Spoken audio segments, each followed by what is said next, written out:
Housing is becoming an increasingly important issue in the United Kingdom ahead of an expected general election.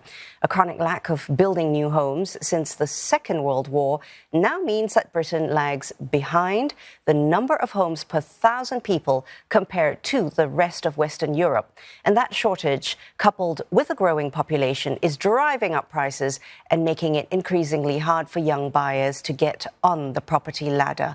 Bevir reports. The UK doesn't have enough homes. It's 4.3 million short, according to one report. Despite having a good job and willing to be flexible about where she lives, Victoria hasn't been able to buy her own house in London.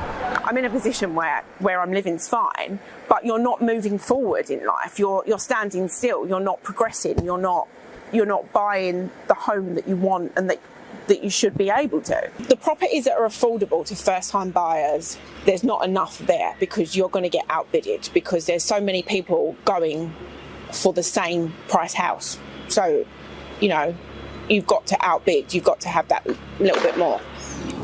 The current high interest rates are also a problem for Victoria and millions of others in a similar position. Mortgages have become unaffordable for many, forcing people to keep renting, which has driven up the cost of rent. That also means prospective buyers can't save the deposit they need to buy a house. It's a vicious cycle that many people believe can only be solved by building a huge number of new houses. One figure that's widely quoted is that the UK needs to build 300,000 new homes every year. But current figures are well short of that, at just over 200,000. The Home Builders Federation says that delays in the development and planning process are the biggest challenges to building new homes. The opposition Labour Party has pledged to bulldoze planning red tape to kickstart a house building boom. The Conservative government has similar plans, but is trying to juggle the need for more houses with opposition to a planning revolution from traditionally older and more wealthy voters. With the general election looming, the issue is becoming increasingly political. Sustainable development must be at the heart of our planning system, and that's why we're committed to meeting the housing needs of our communities by building homes, the right homes in the right places, making sure that everyone uses best use of brownfield land, conserving our countryside. As I've been crystal clear, we must protect agricultural land.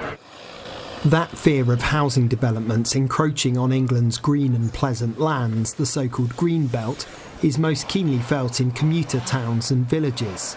In Backwell in southwest England, there are plans for more than 500 new houses.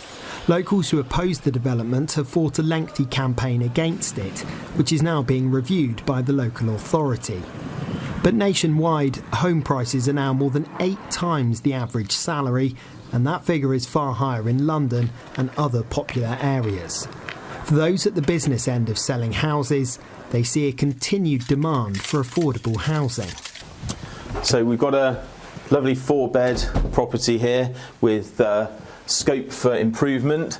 Recent interest rate rises do seem to have cooled the current market slightly. So we've had a couple of years of really buoyant sales, properties selling for over asking with multiple offers. Now we're back to a more normalised market where we are taking time to sell. We're finding that the only real way that first-time buyers can get on the ladder is to buy a bit of a wreck, something that needs some work. But again, it's a bit of a false economy because if they've got so much to do to it, it might be able to be purchased at a cheap price, but actually you're having to invest that much more in it.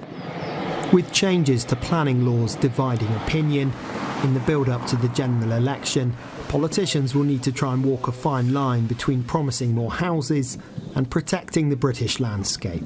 Bevir, CNA, North Somerset.